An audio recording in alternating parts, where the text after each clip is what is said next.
yatağı, çiğ köfte meftune verdim ortağı. Ne güzeldir Diyarbakır elleri, elleri, elleri. Vay, çok güzeldir Diyarbakır elleri, elleri, elleri.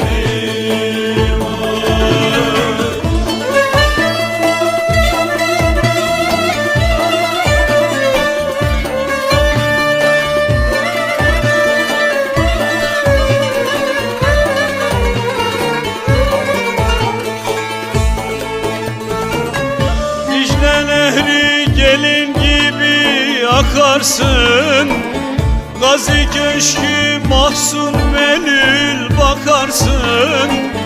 Kırklar Dağı çok cigerler yakarsın.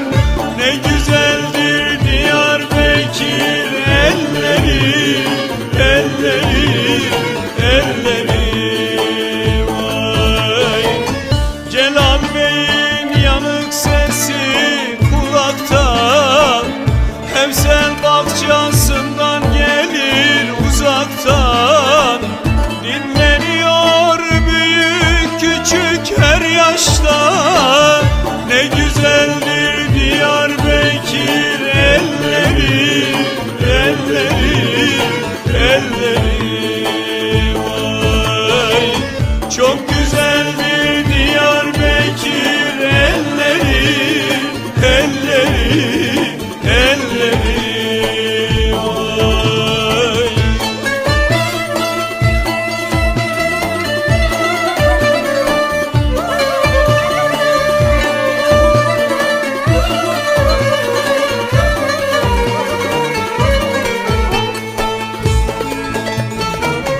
Çay önünde kan kırmızı karpuzlar, hüllelerde oturmuşlar genç kızlar. Her baktıkça canım ciğerim sızlar.